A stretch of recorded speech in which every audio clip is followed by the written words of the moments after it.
Hello, friends. I'm DJ Lance Rock, and I have to say, Rock and Roll Grad School is awesome!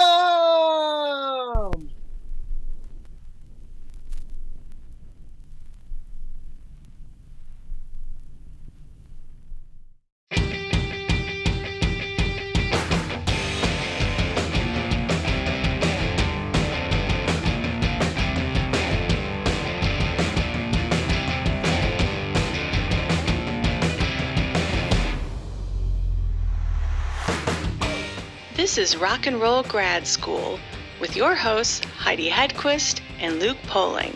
This ain't no nightclub or CBGBs. Hello, kiddies. We are going to have a real good time together. This was a real good time. This was a good time. I feel like, so we're talking with, I want to say folk greats. I think this is applicable to both men. Yes. Agreed. John McLaughlin and Tom Paxton. And Tom Paxton is one of those people who I feel like underappreciated. Oh, I think both of them are. They very true, very much so. And I feel like a lot of people may not know who they are just by their names. Right.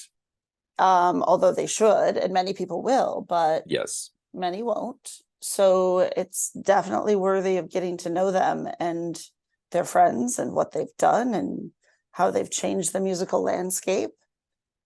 And it's interesting because I feel like if you put on the new record, which is lovely. That's really lovely. I was very pleasantly surprised by it. I don't know what I was expecting, but you might think a album that opens with a song about Ukraine was going to be a heavy listen.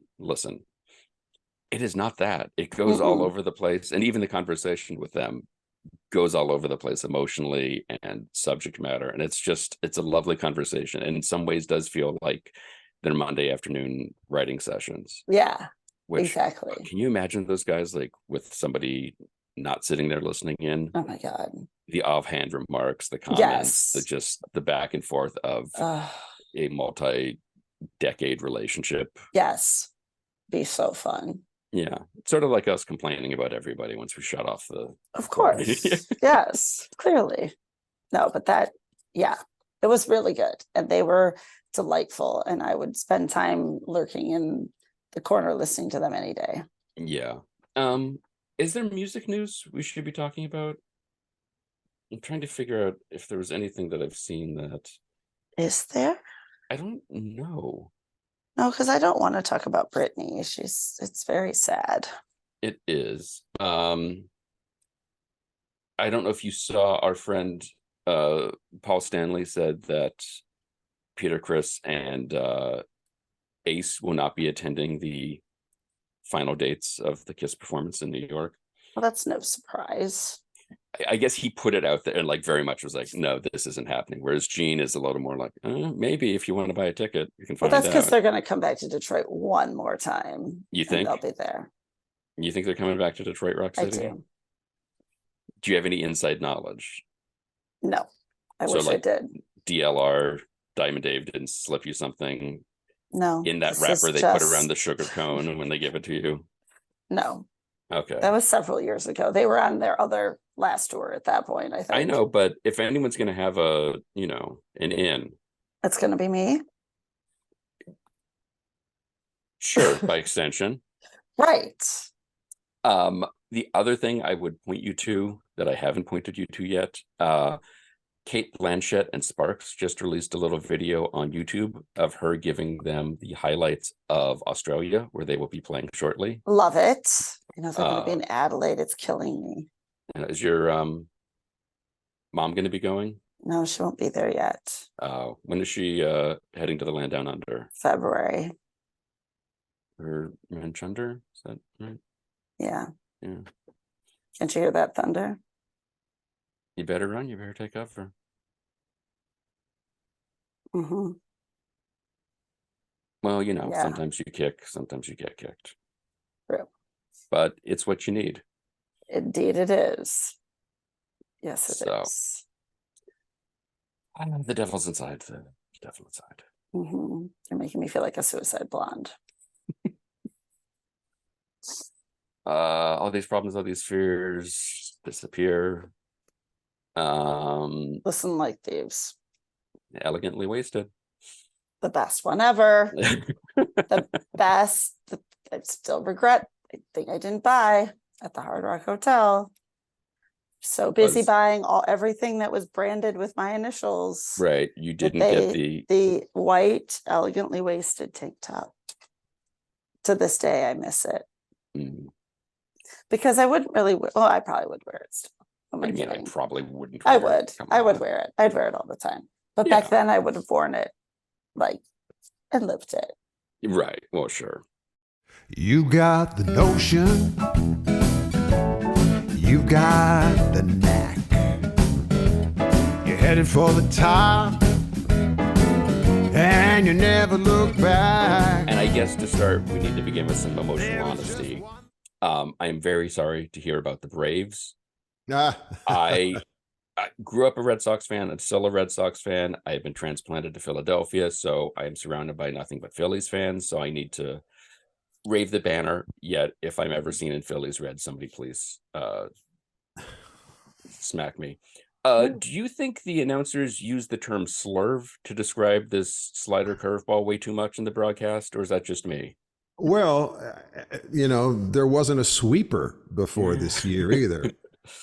I mean, it's what's a sweeper? Yeah, it's like a really wide slider. It appears to come like, if you're a right-handed batter, it appears like it's going to almost go behind you and then end up way outside off the plate. And it's completely seductive. And by next year, both the sweeper and the slurve will be figured out, and will be put on the trash pile of history. We just need the vernacular needs to change. I don't like slurve as a word. I don't know. I kind of do. I didn't like it when you first said it, but it's already growing on me. Yeah. Well, sorry about that. There's cures for it. I know, right? I'll get right on that when we hang up. Yeah, the CDC is coming out with something. Perfect. I got a vaccine today. May as well grab something else. Yeah. We were saying the record's just a really beautiful concoction of songs, and it just sounds really, really nice. And I've listened to it in the car and on headphones. It just sounds. Wait. You can listen to a CD in your car? I will admit I had the download link.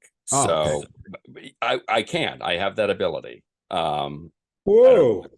I don't mean to brag, Tom, but So you guys have written how many songs together in this Monday writing session? Oh gosh. Well, we've written a bunch since we recorded this earlier in the year. I don't know, Tom, what about 100, 120, something like that? Something like that, yeah. And not all of them are winners, but enough of them that we have plans to do a second album, because we couldn't bear not to turn loose some of these young little fawns into the world and send them out on their little coltish legs. It's just that metaphor. Even with 2 records, your batting average on songs is pretty damn good. Yeah. To the 100 roughly, 14 on this record. Well, Tom and I both write with a lot of different people. Once we discovered this technology, it was like, oh, I can hang out with my friends. I can maybe write a song. And Tom's a pro. I mean, he's done okay. He's the easiest person I've ever written with. And, we because we waste a lot of time in our sessions, because we're both sports nerds and like telling jokes. And eventually one of us will say, well, shouldn't we write something? Oh yeah, I guess we ought to. And then even when we can't think of what to write, I mean, the song Same Old Crap Tonight is an example of what happens when 2 old pros can't figure out what to write. So we'll write about not being able to write anything. Tom, do you still enjoy? Go ahead. Go. I was going to say, Tom, do you still enjoy the process of writing and recording? You've got a couple albums under your belt. I think you might make it. But do you ever get tired of that process? Do you enjoy the whole thing? I enjoy the whole thing. I love everything about writing with myself and with John and others. I love putting the first word down on the page and seeing where it goes. I love getting it done. I love editing. I love rewriting. I remember Neil Simon once answered a question about his hobbies, saying they were tennis and rewriting. And I understand that, because the process of it's like Mark Twain said, that the search for just the right word is important. It's like the difference between a lightning bug and lightning. Mhm. And finding that right word is an aha moment, and you slowly get the song where it needs to be, and that's unfailingly a happy moment. Say, I think we got this thing. And when we do settle on that, sometimes it's, the word just feels good in your mouth. Oh yeah. I mean, I remember I had lunch many years ago with Septima Clark, who was the education director at the Highlander Center. And the Highlander Center is what eventually helped gestate We Shall Overcome. And she said, John, I'm the person who changed it from We Will Overcome to We Shall Overcome. I said, really? What made you do that? She said, because people open their mouths when they say shall. So true. And it just felt good in my mouth. And that's something that any seasoned songwriter really understands, just when something feels good on the tongue and feels nice to say. And that is because the real grammatically it should have been We Will Overcome, which is the more forceful, the more forceful one. But he was absolutely correct. It sings better as We Shall Overcome. Mm-hmm. We will overcome. We shall overcome. Yeah. That is a strong sound. But not harsh. It's strong, but not harsh. Yeah, It's that perfect balance. It doesn't have edges Right. on it. Right. Not like slurve, which is not good on the mouth, but could get there. Said enough. Go ahead. Nope. No, you go. Luke, go ahead. I know he was afraid to let you in. He was so excited to talk to you both. So let him talk. To that end of songs like We Shall Overcome, both of you, your entire careers have written these very, I think we can say political songs, inspirational songs. And the new record has, it's got your opening song about Ukraine. I think Invisible Man is one that very much has some of that. And then even, I'm blanking on the title, the one about the Polish immigrants coming to New York and seeing what happens.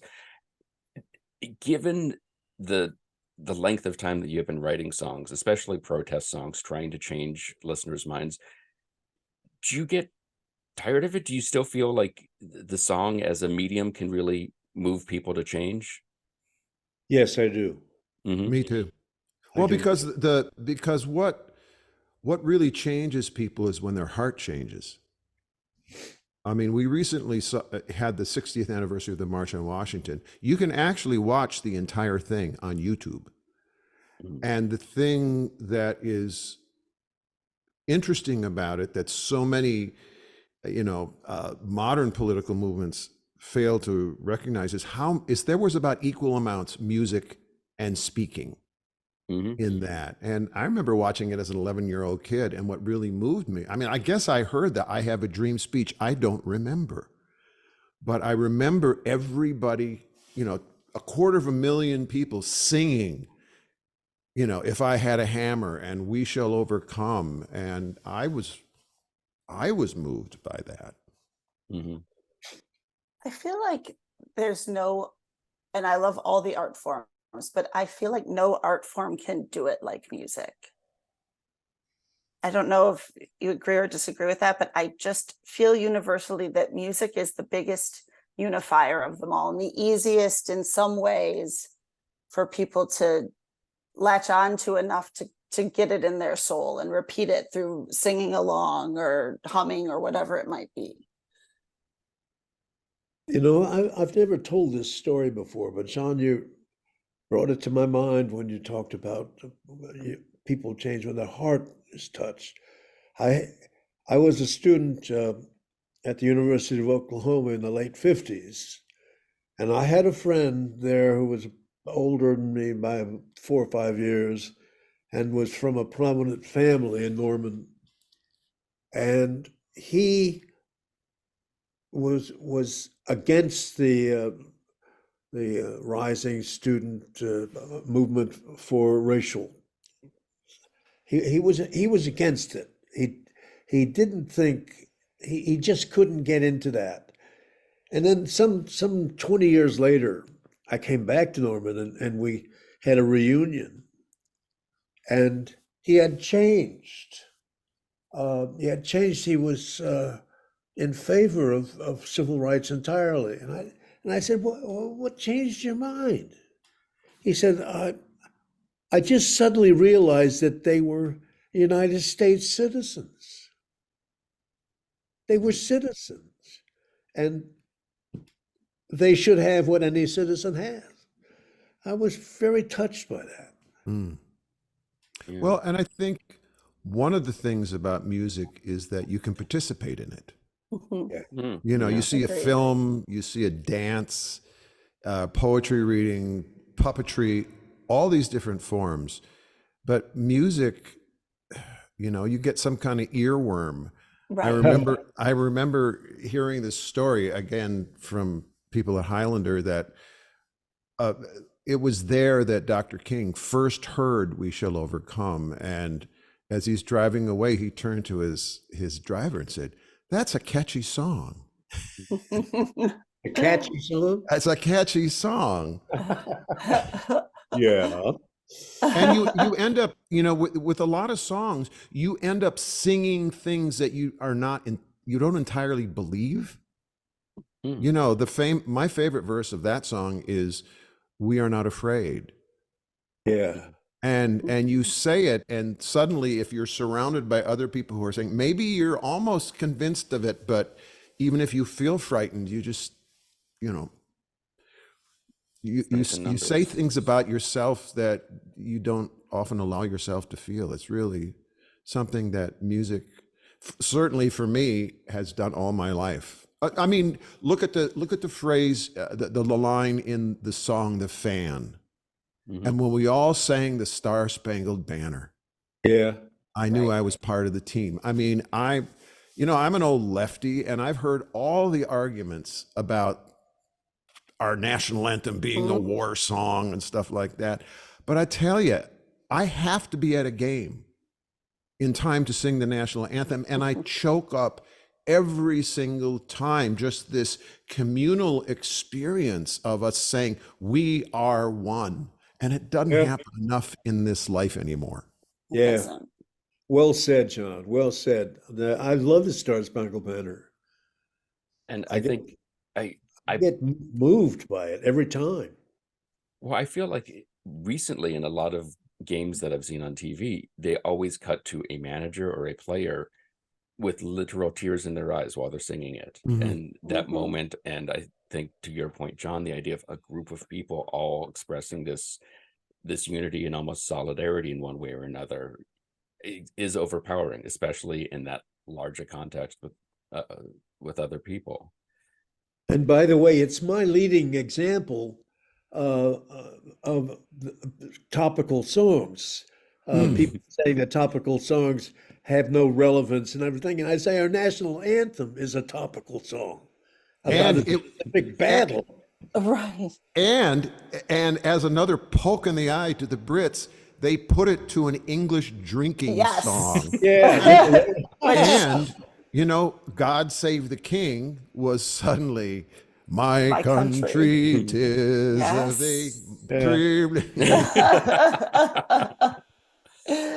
And I think it's also important to point out that this record and all of your work is not just heavy subjects and heavy songs. I again, listening to the record, when everything comes up, it's always just like oh yeah, that's nice. Where you list all of the things Jesus said against homosexuality. Yeah. It should be noted the song runs a minute 30 and there's a lot of instrumental. Yes. Oh, I remember writing that, and afterwards we both said, "Oh, we're gonna get letters." It's so good. But those got to be the fun letters to read. Those are be the honest. good letters. Yeah. Those are, or even Life Before You. I read, before I had a chance to listen to it, I read an article talking about it. And I will tell you, I was terrified for that third verse from the article. And I love it. I love it so much. It made me so happy. Like, I knew the third verse, but I was expecting something totally different. I won't ruin it for anyone who hasn't listened to it, but I love it. And now I've listened to that song so many times. It makes me so happy. Well, one of my favorite things was my tour manager and I were staying at Tom's house one night, and my tour manager, lives through these recording stuff with, on every album, and I realized he hadn't heard this album, and so we sat in Tom's living room and listened to it. And when we came to that song, he said, "I need to hear that again." Because I listened to it with really different ears. And what song is this? Life Before You. Oh yeah, that was really fun to write. Oh, it was. I'm sure. We didn't know when we started writing it where it was going to go. That came as we wrote it. I think I suddenly said, "I know what." The school bus in here. Well, and that's part of what is fun about writing with Tom, because we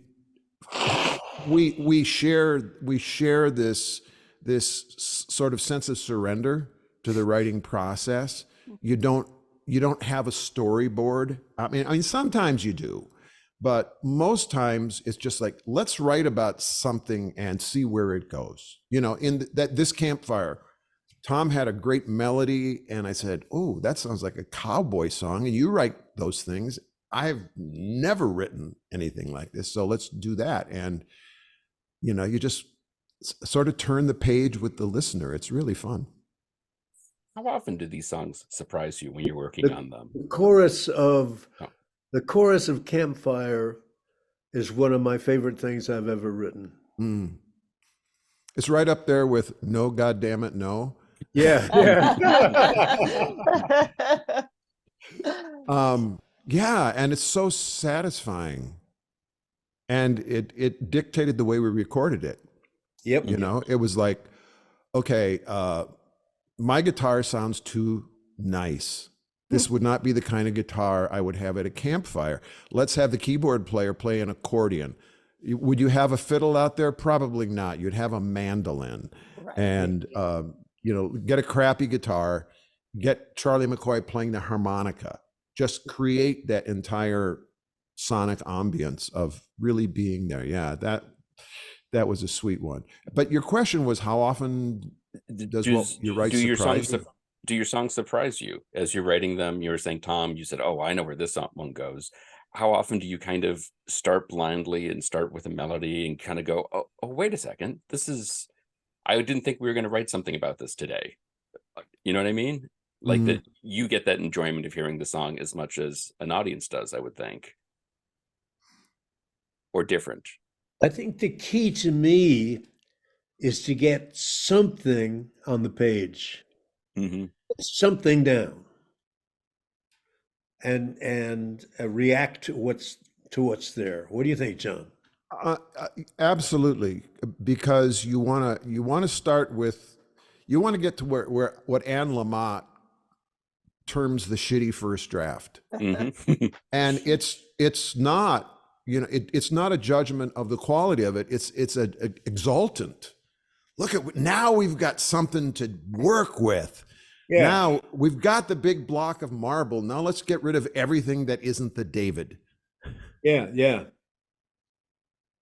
I love being surprised. I mean, it's one of the most fun things about writing is that especially there was a turning point for me when I didn't have to have it all, when it was a lot more left brain. I feel like writing is a lot more right brain now. And I'm okay with that. I don't have to know where it goes. Sometimes a sound will trigger it. Sometimes Tom will come in with some kind of a cue or a hook, and it's like, oh, great, yeah, let's ride that horse. Yeah.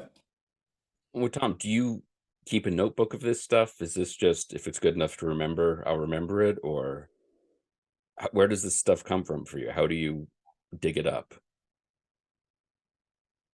I kind of wait until we're down, a session starts. And I think I'm always thinking, of course, we all are always thinking.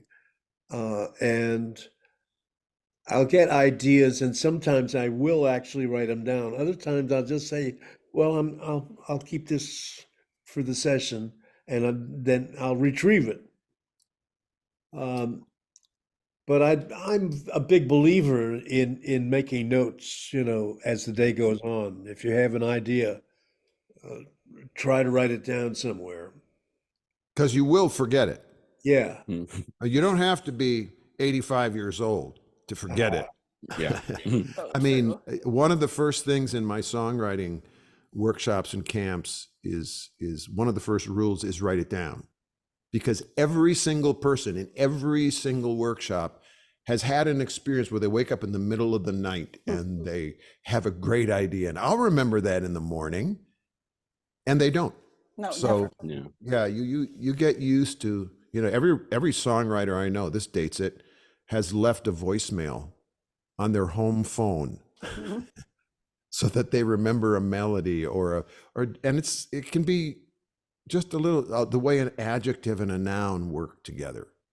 Oh, that's nice. Keith Richards is famous for having awakened on a flight with the melody for satisfaction, and putting it on his phone and going back to sleep. Yeah. And when he woke up, he had no memory of doing it, but when he played there it was. And I believe Rain by the Beatles was that John put the tape on backwards and was like, oh, this is a better melody and a better chord progression. Yes. Both of you, the folk music tradition is so much of a, there's a brotherhood to it. There's an oral tradition of it where everyone is playing each other's songs. And I know, Tom, you were early on in the era where the idea of writing your own songs and adding something to the general kind of collective in what that feels like. And then on the new record, there's the song Complete about getting a CD of Johnny Cash doing one of your songs. Yeah. Does it still surprise you when this stuff comes to the transom and you're like, oh, I forgot I wrote that, or I didn't know somebody was doing that? Sometimes people will remind me of a song that I'd forgotten I wrote. Dave Van Ronk says I was the first one in our generation to write. Of course, there was this fellow Guthrie in the previous generation. He did all right. Yeah. It was okay. But I just took to writing naturally. As I tell people, I started out wanting to be an actor, but I compromised and settled for the security of folk music. But I found that I could write a song. And so I wrote a song, and then I wrote another. And I got such satisfaction from it, and poorly deserved praise from those around me, because those early songs were really awful. But I found that I could do it, and so I did it. And it never gets old for me. Never gets old. People ask if I've changed. I say, no, I haven't changed at all. I'm the same person who wrote those first songs. I've grown, that's all. Mhm. I've grown and matured, and I've learned and I've studied, and so of course I write. I write the same kinds of songs. I just perhaps write them a little better, maybe. Well, and I was part of a generation that grew up thinking that writing songs was what you did because of people like Tom. Yeah. When I got my first guitar, I went to the library looking for an instruction book, and the only book that was there was the Woody Guthrie songbook. So I guess my ears were picked toward that notion, especially from Tom and Woody and people like that you can really write for anybody. Kids songs, historical songs, love songs, songs that sound like pop songs, and songs that sound like no one will ever play that, which is the bulk of my catalog. But Tom and people of his generation and that curly-headed Bob guy sort of gave us all this notion that, oh, you can write your own, you write your own songs. And I love the traditional stuff too, still do. But yeah, it was pioneering back then. I can't imagine what it was like to be like the only guy for a while. Right. Writing your own songs. I mean, it's pretty audacious if you think about it. It is. Yes. I remember the first time someone told me, "Hey, I heard a guy out in Buffalo singing your song, your Can't Help But Wonder Where I'm Bound," and I was thunderstruck by that. I thought, my God, that's great. That's all I want. Well, songs go where we can't, Yeah. Do travel the world. Go And where we don't they're even needed. know, right? And we don't even know where they are till they turn up. Well, and every now and again, you get a real surprise. I was at the Vancouver Folk Festival a number of years ago. Gosh, it would have been 30 or almost 40 years ago now. And I was in a workshop called Songwriters Sing Their Favorite Traditional Song. And somebody sang one of my songs. And I'm sitting next to this wonderful, he's gone now, Stan Rogers, great writer. Few people delivered songs like Stan did. And he leans over and says, "Are you going to tell him or am I?" And I said, "You shut up." I mean, this is like the greatest compliment. Yes. Like, I'll bet a lot of people sing Tom songs and they don't know who wrote them. It doesn't matter to them. It's just a great song, and people internalize it. They learn it. They remember it. They sing it out. Somebody else hears it. I mean, that's what folk music is. When it's not good because this is the latest Bruce Springsteen song, and everybody goes, "Oh, I'm really going to pay attention to that." No, I mean, to have your music get out there anonymously, among people. If somebody records it, I don't want it to be anonymous. No, right. Yes. There is a difference there. Do you think you could write the songs you wrote then now? I know Dylan has said some of his early stuff, there's no way he could write, It's All Right Ma Part 2. Do you feel like you almost have learned too much or just lack the innocence needed for that? Or is that something that you think you can always just... That's a great question. I actually think I could.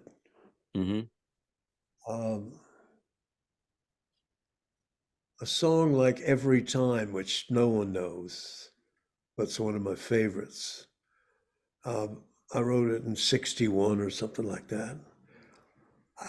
I'd like to think I could write that again. I love the simplicity of a lot of the early songs. What do you think, John? Could you? I think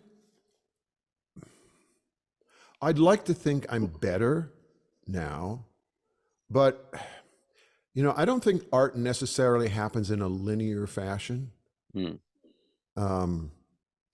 it was 40 years ago now that I wrote Christmas in the Trenches, and I haven't written a song that has achieved that kind of notoriety since. And that was fairly early in what I was in when I was taking writing seriously. I mean, I wrote when I was 14 years old. I was writing songs for 14-year-old girls, and I have a friend who has a cassette of all these songs that will go up on YouTube if we ever have a falling out. I love it. It's amazing.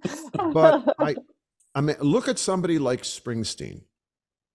I mean, I feel like my writing has progressed, the linear part of it, kind of like his early songs were really florid and abstract and almost surrealistic and really wordy. And then he hits Darkness at the Edge of Town and something happened. And then Nebraska came out. It's like, oh, somebody gave him a whole pile of Woody Guthrie songs. And everything became leaner and more kind of muscular. And I feel like I'm a simpler writer now and more direct. And it feels like it's more effective, but I think I could write some of those earlier songs. So I'd like to think I wouldn't. Tom's earlier songs are better than mine. A lot of my early songs, I can hear the writing. And I don't want that to happen anymore. Oh, what a beautiful line. I was distracted from the story by your incredible imagery. Yeah, but I love that though. Those kinds of distractions as a listener are fun. Yeah. Well, glad to hear it. I'll send you my early So albums. I will happily listen to that cassette tape any day of the week.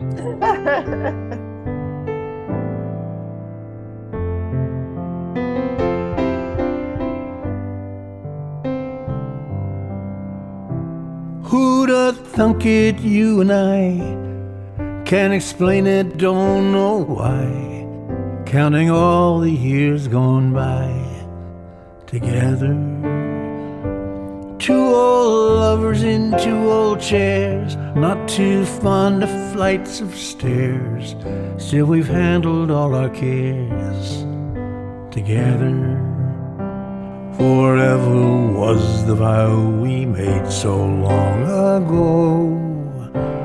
And now with more than just a little smile we say, we told you so.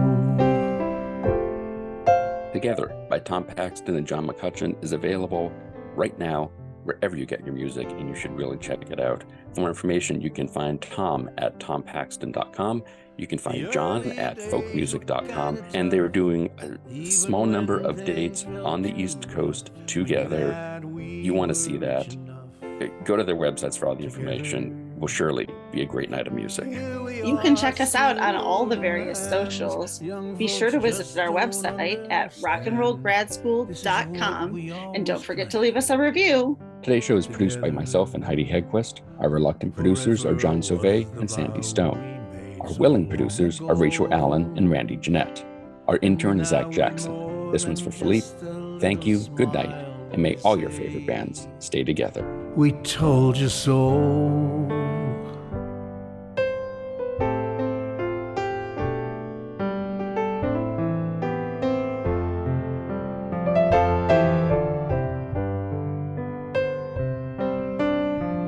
We hope for just a little more, but no one knows what lies in store. I know we can't go through that door together. So each night before I go to sleep, I feel the love so long